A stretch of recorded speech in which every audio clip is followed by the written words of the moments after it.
Bonjour, bonjour, bienvenue sur Cocotte TV. Aujourd'hui, une nouvelle présentation de boîtier avec le Lianli PC V1020B, B pour Black, normal. On est face à un modèle noir, un boîtier au format ATX qui est monté sur roulette, qui pèse 9,15 kg, ce qui est très léger, c'est normal, on est sur du full aluminium. Et le prix est lui de 239 €, c'est normal, on est sur du full aluminium. On commence avec la face avant, conception un peu de type unibody, avec une seule pièce pour le dessus et l'avant, et de l'aluminium mèche pour laisser respirer les deux ventilateurs de 140 mm à diode bleue qu'on a en façade. On trouve également les deux petites diodes pour l'activité HDD et la mise sous tension, ainsi que 3 baies 5,25 pouces, 2 qui sont équipés de cache automatique pour les lecteurs optiques, et une qui est équipée d'un cache compatible 5,5 pouces, mais aussi 3,5 pouces. On passe tout de suite sur le dessus pour y découvrir ici les prises additionnelles sous une petite trappe avec une prise eSATA, 4 prises USB 3.0, 2 prises audio. On a aussi le Power On, lui aussi en aluminium, le reset, et ici une grille qui cache un ventilateur 240 mm en extraction. Sur le côté, pas grand chose de spécifique à voir. On a des panneaux en aluminium brossé à la finition absolument impeccable. Et on le voit, il y a des jointures très très fines sur le dessus. On va passer à l'arrière pour découvrir que Lianli, malgré l'aluminium, donne dans le châssis tout à fait classique avec deux passe-cloisons, l'emplacement de la plaque qui oscille de la carte mère, un ventilateur de 120 mm monté sur tampon en caoutchouc, 8 slots d'extension, une petite grille d'aération additionnelle, et enfin l'emplacement de l'alimentation dans le bas avec sa grille qui permettra un montage en extérieur pour enfiler tout simplement l'alimentation en interne.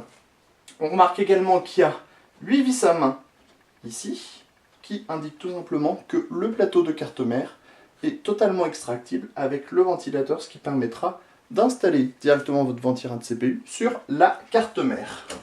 On passe en dessous, et en dessous, il y a encore un nouveau morceau de bravoure made in Lianli, avec tout simplement ces roulettes, des roulettes qui sont taillées dans la masse, qui sont absolument superbes, et les roues avant sont même équipées d'un mini frein à disque, frein à main, histoire que le boîtier n'avance pas. On en profite pour découvrir le filtre qui protégera l'emplacement de l'alimentation en interne. On va maintenant ouvrir le boîtier. Pour ouvrir le boîtier, on a aussi le droit à un système Made in Lianli hyper intéressant. On n'a pas je ne sais combien de vis à main. Hop, on se place ici, on dévisse ce petit morceau-là, on tire la languette, et vous le voyez, la porte bascule pour s'ouvrir, c'est absolument impeccable. Ensuite, il suffit de tirer la porte et de faire exactement la même opération de l'autre côté.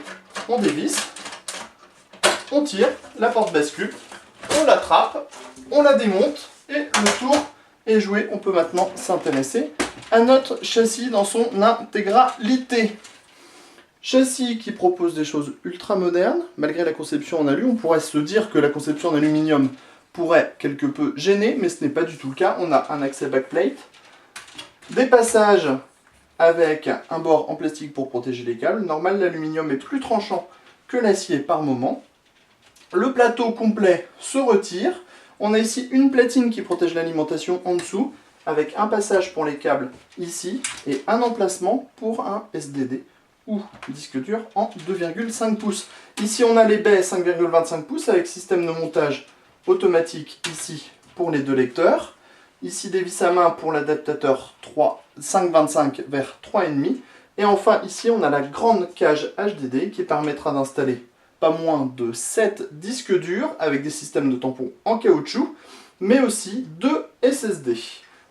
Enfin on termine avec les deux ventilateurs qui sont placés à l'avant, les 140 mm, et les ventilateurs placés, le ventilateur placé à l'arrière, et sur le dessus, ici, en 120 mm, 140 mm ici, 8 slots d'extension, petite grille, voilà. Un boîtier qui est donc plutôt très bien né, certes un peu plus cher que la moyenne en raison de sa conception full aluminium, et qu'on testera très prochainement à la ferme. Sur ce, on vous dit à bientôt sur Cocotte TV.